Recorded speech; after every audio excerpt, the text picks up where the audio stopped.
Assalamu alaikum and good afternoon. I hope you guys are doing good. तला Khan here with another video.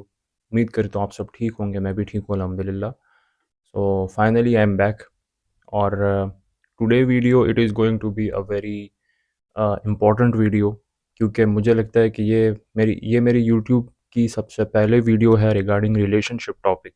ये video उन सब के लिए है जो रिलेशनशिप्स में हैं या उन लोगों के लिए भी इम्पोर्टेंट है जो कि इन फ्यूचर में भी वो रिलेशनशिप्स में आ सकते हैं, तो उनको ये सारी चीज़ें पता होना ज़रूरी है. It's going to be a very important video for them. So let's start. देखें, रिलेशनशिप करना या ना करना, रिलेशनशिप्स हलाल है हराम है, it is a completely different debate. ये एक डिफरेंट डिबेट है कि ये तो हराम है, ये तो ये है. उस पे मैं बात नहीं कर रहा. वो एक अलग टॉपिक है, उस पे फिर कभी बात करेंगे. लेकिन जो इशू हमारे सोसाइटी में है, जो इशू हमारे यंगस्टर्स में है, जो इशू इन रियलिटी में मौजूद है, उसके बारे में डिस्कस करना ही पड़ेगा. उससे हम आंख बंद नहीं कर सकते, उससे हम जो है ना भाग नहीं सकते. Now second thing that I want to tell you कि फिर ये रिलेशनशिप तो बहुत मज़ा आता है इंसान को जब वो रिलेशनशिप में एंटर होता है और वो कहता है कि यार ये लड़के के साथ मैं हूँ, ये लड़की के साथ हूँ, लेकिन उसको ये पता नहीं होता ना कि जब आगे जाएगा और आगे इसकी जो दिल लगियाँ होती हैं, जब दिल लग जाते हैं, फिर मोहब्बतें हो जाती है, तो बाद में जो फिर आपको हिट्स पड़ती है ना, आपको फिर उसका पता नहीं चलता.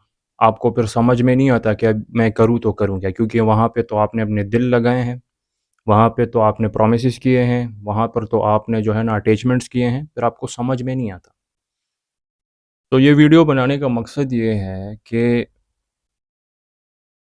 वीडियो बनाने का मकसद ये है कि जो लोग भी रिलेशनशिप्स कर रहे हो, it is my advice to you guys कि अपने अंदर थोड़ा-सा अक्ल रखो, अपने अंदर थोड़ा-सा एटीट्यूड रखो.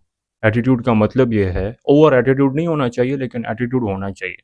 ऐसा भी नहीं कि कोई भी आपके ऊपर पाँव रख के निकल जाए इन अ रिलेशनशिप और आउट ऑफ रिलेशनशिप और फिर आप ऐसे ही करते रहो. Don't do that. आप रिलेशनशिप में हो तो एक चीज़ अगर पहले अपने पार्टनर को नहीं बोला, तो अभी जाके उसको ये बातें बोल दो, जो मैं बोल रहा हूँ. मैं तुमसे मोहब्बत करता हूँ, तुम मुझसे मोहब्बत करती हो या करते हो, ओके, मैं छोड़ूँगा नहीं, ठीक है? But if the moment I realize, अगर मैंने ये रियलाइज़ किया कि तुमने मुझे चीट किया या तुम मेरे लिए डिसलॉयल रहे या फिर कोई तीसरा बंदा हमारे दरमियान आया, so that is the end of our relationship. वो रिलेशनशिप हमारा उधर ही ख़त्म हो जाएगा. अभी जाके अपने पार्टनर्स को बोल दो, जिनके साथ आप रिलेशनशिप्स में हो ना, उनको जाके उनके मुंह पे बोल दो कि भाई ऐसा है कि द मोमेंट आई रियलाइज, मैं अपनी तरफ से 100% एफर्ट्स लगा रहा हूँ, लेकिन तुम्हारी तरफ से भी कम से कम 60% एफर्ट्स आने चाहिए. तो ऐसा नहीं हो सकता कि मैं अपनी तरफ से 100% एफर्ट लगाऊं और तुम्हारी तरफ से 20% आए. That is not possible. तो फिर मैं ये रिलेशनशिप को आगे नहीं बढ़ा पाऊंगा. इसका यही मतलब होता है that you are not interested. जाके उसको सीधे बोल दो, जो मैं कह रहा हूँ ना, ये जाके अपने रिलेशनशिप्स में आप अपने पार्टनर्स को बोल दो कि मैं तुम्हारे लिए पूरी दुनिया से लड़ूंगा, जितना मुझसे हो सकेगा, I will put my efforts, मैं लड़ूंगा तुम्हारे लिए, लेकिन तुम्हें भी लड़ना पड़ेगा. ऐसा नहीं है कि मैं तुम्हारे लिए अपने आसमान जो है ना सर पे उठाया हुआ है और मुझे पता चलता है कि तुम मेरे लिए एफर्ट नहीं लगा. If the moment I realize कि तुमने मुझे चीट किया, if the moment I realize कि तुमने मुझे धोखा दिया, if the moment I realize कि तुमने मेरे लिए अपने पेरेंट्स को कन्विंस नहीं किया, if the moment I realize that you just cheated me, if the moment I realize कि तुमने मेरे लिए एफर्ट्स नहीं लगाए, so that is the last day of my and your relationship. जाके अपने पार्टनर्स को ये बोल दो. और तुम लोगों को भी मैं ये सब चीज़ें बोल रहा हूँ, यही बोल रहा हूँ, ये वीडियो मैं तुम लोगों के लिए बना रहा हूँ जो रिलेशनशिप्स में हैं. अपने अंदर थोड़ा-सा एटीट्यूड रखो, अपने अंदर थोड़ा-सा अक्ल रखो, जो मैंने अभी बोला. क्यों? ये खुद को समझाओ, अपने आप को ये समझाओ कि ठीक है भाई, रिलेशनशिप चल रहा है, वो वहाँ से वादे हो रहे हैं, यहाँ से वादे हो रहे हैं कि हम नहीं छोड़ेंगे, लेकिन अगर उस इंसान ने आपको चीट किया, उस इंसान ने आपको छोड़ा, उस इंसान ने डिसलॉयल्टी दिखाई, वो पीछे भाग गया, तो फिर मैं भी द मोमेंट आई रियलाइज़ कि उसने आपको चीट किया, तो फिर मैं भी उसको ख़त्म करूँगा, उस रिलेशनशिप को ख़त्म करूँगा। मैं मरूँगा नहीं उस इंसान के लिए।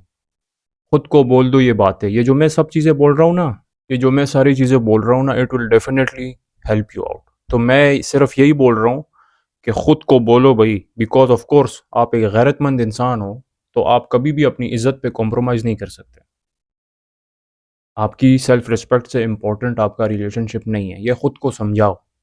समझाओ खुद को ये कि नहीं, जो इंसान, मेरी एक चीज़ हमेशा याद रखना, जो इंसान आपसे मोहब्बत करेगा ना, वो मर जाएगा, कभी भी आपको चीट नहीं करेगा। Always remember, a person who is in love with you, who truly loves you, वो मर जाएगा, कभी आपको छोड़ेगा नहीं। ये जो एक्सक्यूजेज है ना, ये जो घटिया एक्सक्यूजेज हैं कि ये नहीं मान रहा, वो नहीं मान रहा, पेरेंट्स नहीं मान रहे, किस्मतों की बात है, अब क्या करे, अब तो होना था जो होना, ये बकवास वो आपके सामने नहीं करेगा। वो आपको बोलेगा और वो आपको हिम्मत देगा कि अभी मैं हूं, आइदर इट इज ही और शी। वो आपको कहेगा कि मैं अभी हूं और ऐसे ऐसे मैं यहाँ पे ये रास्ते निकाल लूंगा, वो भागेगा नहीं। ऑलवेज रिमेंबर, ठीक है। तो ये जो एक्सक्यूजेज आ जाते हैं ना बाद में कि यार मैं क्या करूं, मेरे पेरेंट्स, ये सब बकवास है, पेरेंट्स नहीं मान रहे, ये नहीं मान रहा, वो, ये जस्ट एक्सक्यूजेज है, नॉनसेंस एक्सक्यूजेज है, इस पे बिलीव मत करना। तो जो इंसान आपसे मोहब्बत करेगा वो मर जाएगा, कभी आपको छोड़ के नहीं जाएगा। ये यहाँ पे इसको फिट करो। मैंने कितने लोगों को देखा है, उनको उनके पार्टनर ने चीट किया होता है और वो स्टूपिड लोग जो है ना, फिर भी उसके पीछे भाग रहे होते हैं और वो एक्सेप्ट ही नहीं कर रहे हैं कि उनको कि उसके पार्टनर ने चीट किया है। बिलीव मी, मुझे कभी कभी मैंने अपने दोस्तों में देखा है, कभी कभी मुझे गुस्सा भी उन पे आता है कि यार ये क्या कर रहे हैं ये लोग। उनकी स्टोरी सुन के साफ पता चलता है उनके पार्टनर्स ने उनको चीट किया है जिसके साथ ये रिलेशनशिप में थे, लेकिन ये लोग तैयार ही नहीं है कि मैं एक्सेप्ट करूं कि उसने मुझे चीट किया है, जिसकी वजह से वो नाकाम आशिक बने फिरते हैं और पता नहीं वो खुद को जो है इतना हर्ट करते हैं। हर चीज में जो है ना वो खुद को हर्ट करते हैं कि उसने छोड़ा, उसके साथ बहुत जुल्म हुआ। कोई जुल्म वुलम नहीं हुआ। जो इंसान आपको चीट कर जाए ना, उस पर रहम नहीं खाना। एक चीज याद रखो, a cheater doesn't deserve sympathy. उसको सिंपैथी नहीं देनी, ठीक है ना। वो आपका सबसे बड़ा दुश्मन है, ऑलवेज रिमेंबर। तो जो रिलेशनशिप का टॉपिक मैंने स्टार्ट किया है ना, ये सारी चीज़ें इसलिए बोल रहा हूँ कि ये रिलेशनशिप में 80 to 90% ऑफ रिलेशनशिप जो है वो कॉम्प्रोमाइज़ हो जाते हैं और ख़त्म हो जाती है। ये जो मैं बात कर रहा हूँ ना ये वीडियो में, ये आपको उसके बाद समझ में आएगी। Relationship is going very healthy, ये मेरी बातें उन लोगों के लिए नहीं है। लेकिन जब रिलेशनशिप ऐसे आ जाए ना कि जहाँ पे फिर आपको दूसरा चीट करे, जहाँ पे रिलेशनशिप्स में इंटरेस्ट ना हो, जहाँ पे रिलेशनशिप जो है वो मोहब्बतें कम हो जाए, तो ये मेरी जो बातें हैं ये आपके काम आएंगी। That is why am telling you. तो अपने अंदर इतना अक्कड़ एटीट्यूड रखो कि आप कहो कि ठीक है, मैं इस इंसान के लिए मर सकता हूँ, लेकिन शर्त यह है कि ये भी मेरे लिए एफर्ट लगाए। क्योंकि मैं हमेशा बोलता हूँ कि one sided affair, one sided love and relationship is a stupidity. ये एकतरफा मोहब्बत कुछ भी नहीं है, वो ऐसा है जैसे आप दीवार से मोहब्बत कर रहे हो, उसका कोई मतलब नहीं बनता, ठीक है। सो that is why one sided love आपने वैसे भी नहीं करना, और रिलेशनशिप वन साइडेड होता भी नहीं है। वो दूसरा इंसान आपसे वादे करता है, वो आपसे जो है ना कहता है कि मैं मोहब्बत करता हूँ, और यहाँ से आप कहते हो कि हाँ, लेकिन बाद में फिर वो दोबारा से आपको चीट कर देते हैं, and that is the most hurting part of a relationship, के सारे 3-4 साल रिलेशनशिप में रहने के बाद लोग आपको चीट करते हैं और फिर आपको ये नॉनसेंस एक्सक्यूजेस देते हैं। That is the most hurting part. इसलिए मैं आपको कहता हूँ कि अपने अंदर थोड़ा सा अकड़ रखो, खुद को बोलो कि ठीक है, मैं इस इंसान के लिए पूरी दुनिया से लड़ जाऊंगा, लेकिन अगर ये पीछे हट गया, उसको बोल दो, उसके मुंह पे बोल दो, जाके बोल दो उसको कि if the moment I realize कि तुमने मुझे चीट किया, if the moment I realize कि तुमने मेरे लिए स्टैंड नहीं लिया, if the moment I realize कि तुमने मेरे लिए अपने पेरेंट्स को कन्विंस नहीं किया, तो मैं मर जाऊंगा, तुम्हें कभी एक्सेप्ट नहीं करूंगा। मैं मर जाऊंगा, कभी तुम्हारे पीछे नहीं आऊंगा। मैं मर जाऊंगा, कभी तुम्हारे ये मनहूस चेहरे को नहीं देखूंगा। जाके उनको ओपनली बोल दो भाई, अभी बोल दो। क्योंकि आप जिंदगी में किसी भी चीज को एक्सेप्ट कर लेना, डिसलॉयल्टी को एक्सेप्ट मत करना, धोखे को एक्सेप्ट मत करना। So my point of all this discussion is for you guys जो रिलेशनशिप्स में है ये वीडियोज़ उनके लिए हैं, ये वीडियो जो मैंने बनाए हैं ना ये उनके लिए है।